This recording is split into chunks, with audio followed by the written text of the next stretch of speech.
कैसे आप लोग?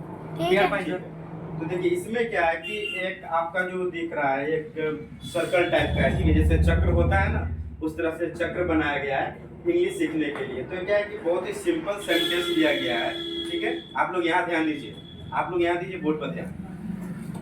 तो क्या करना है कि मान लिए कि आपका कोई दोस्त है, मान गया हर किसी के पास दोस्त होते हैं। तो कई बार होता है कि आप मार्केट में गए, बाजार में कहीं जा रहे हैं, अचानक से दोस्त आपके सामने आ गया जो काफी टाइम से आपको नहीं मिला है, आप बात बात विचार नहीं कर पा रहे होंगे। तो सडनली जब दोस्त आपको मिल जाता है, मानिए उनका नाम आकाश है, ठीक है। तो आकाश आपका कोई दोस्त है, तो ठीक है। तो आकाश को आप क्या बोलते हैं? जैसे ही आपने देखा, ठीक है, तो आपके मन में आता है कि अरे दोस्त मेरा मिलेगा, चलो उससे बात करते हैं इंग्लिश में, ठीक है। तो आप क्या बोलते हैं? हाय आकाश, लॉन्ग टाइम नो सी। आप बोलते हैं हाय आकाश, बहुत दिनों से नजर नहीं आया, यानी काफी टाइम से आप तुम देखे नहीं। तो फिर आकाश क्या बोलते हैं? एब्सोल्युटली आई वाज बिजी, यानी कि हाँ मैं बिजी था। तो आकाश का कहने का मतलब है कि वो कहीं ना कहीं कोई काम में बिजी रहा होगा, जिस वजह से आपको कॉल नहीं कर पाए या फिर आपसे मुलाकात नहीं हो पाई थी, ठीक है। तो उसके बाद बोलते हैं, यानी आप कहते हैं okay no issue how are you. आप बोलते क्या है कि कोई बात नहीं है, चलो ठीक है, कैसे हो बताओ, आप कैसे हो। तो क्या बोलते हैं आकाश? क्या बोलते हैं? As usual thank you and you. जैसा पहले चल रहा था वैसा ही अब भी है, धन्यवाद पूछने के लिए। आप बताइए कि आप कैसे हैं, ठीक है। तो जब भी आप पूछेंगे कि हाउ आर यू, तो उसको रिस्पॉन्स में आप बोलेंगे थैंक यू एंड यू, यानी पूछने के लिए शुक्रिया धन्यवाद। आप भी बताइए कि आप कैसे हैं। तो क्या बोलते हैं? आप क्या बोलते हैं? आई एम ऑल्सो गुड, मैं भी ठीक हूँ, अच्छा हूँ। फिर बोलते हैं, आप क्या क्वेश्चन पूछते हैं आकाश, यानी आप अपने दोस्त से पूछते हैं Akash how is your family member. Akash बताओ कि तुम्हारे परिवार में सदस्य में सब ठीक ठाक है या नहीं है। तो आकाश बोलते हैं ऑल गुड।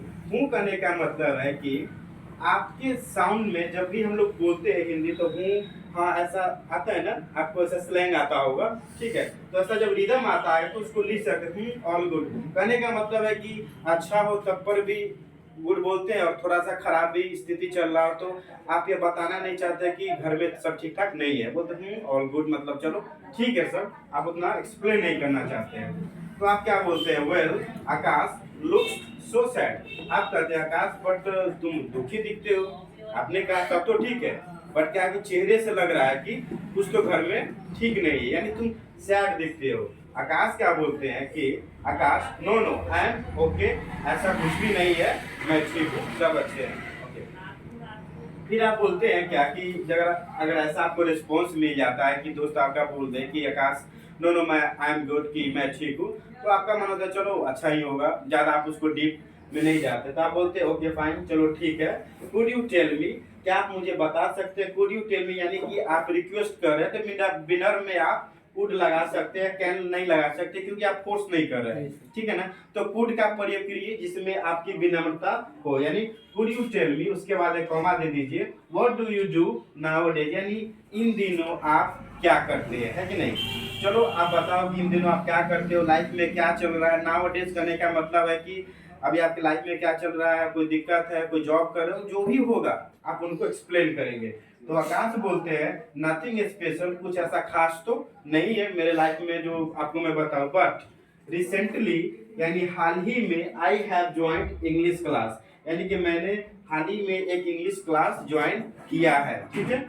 तो क्या बोलते हैं? आप बोलते हैं ओ दैट्स ग्रेट, यानी आप अप्रिशिएट करते हैं। ओ दैट्स ग्रेट यानी कि चलो बढ़िया है कि आपने इंग्लिश ज्वाइन कर लिया है। तो बोलते हैं फिर आप ही का क्वेश्चन है सेकंड की वेयर डिड यू ज्वाइन, कहाँ ज्वाइन किए।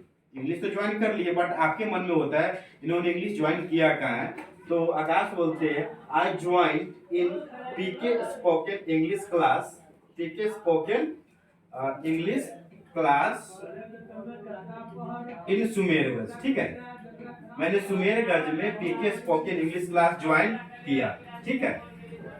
तो आप सुमेरगंज में पढ़ते हैं ना, यस सर। तो आप सुमेरगंज का नाम लेंगे, ठीक है। और ये आपका कोचिंग का नाम हुआ, जो हमारे कोचिंग का नाम है उस पे सेट कर दिए, ठीक है।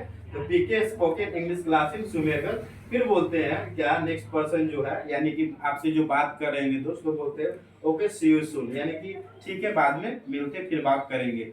तो ये छोटा सा आपको स्क्रिप्ट दिया गया है ताकि इस तरीका से हम बात कर सकते हैं जब भी कोई दोस्त वगैरह ऐसा मिलता है। तो जनरली क्या होता है कि इसमें से बहुत सारे सेंटेंस हमको सेम टू सेम रिपीट करने का चांस मिल ही जाता है। जैसा आप करते हैं, आपके लाइफ में क्या चल रहा है, तो tell me what do you do nowadays, ऐसा बोलते हैं आप। ये सब सेंटेंस का यूज कर ही सकते हैं, इसका भी आप यूज कर सकते हैं। तो जरूरी नहीं कि आपको एक मतलब चैन में लाइन बाय लाइन ऐसा ही बात करने का कहीं भी अवसर मिल सके, ऐसा नहीं होगा। बट आपको एक ऐसा बता दिया जाता है कि ये स्क्रिप्ट है, इस तरीका से आप अपने फ्रेंड दोस्त से बात कर सकते हैं जो काफी दिनों बाद नजर आते हैं मार्केट वगैरह में, ठीक है। तो इस तरीका से आप इंग्लिश सीख सकते हैं और वेरी कॉमन सेंटेंस है, सिंपल है। बट अगर आप इसको लाइफ में यानी कि ऑन द स्पॉट जब यूज करेंगे तब जाके आपको फर्क हो जाएगा कि हमें कितना इंग्लिश आता है। हालांकि देखने में तो बहुत ईजी है, बट इसको बोलना आपको प्रैक्टिस करने के ऊपर है, ठीक है। तो 2 स्टूडेंट को बुलाते हैं जिसमें आपको प्रैक्टिस करना है, हो जाएगा। जैसे इसमें करना क्या है, एक स्टूडेंट आकाश बनेंगे, ठीक है, जो यहाँ रहेंगे, यानी और एक स्टूडेंट आपको ये सोनू हो गया चाहे कोई हो गया। तो आप क्या करेंगे कि आप आकाश को देखिए और यहाँ से स्टार्ट करना है, ठीक है। इज इट ओके ना। तो सबसे पहले किसको बुलाएं, वीर आप आ जाइए, आ जाइए, हो जाएगा। और आ जाइए, आप आ जाइए।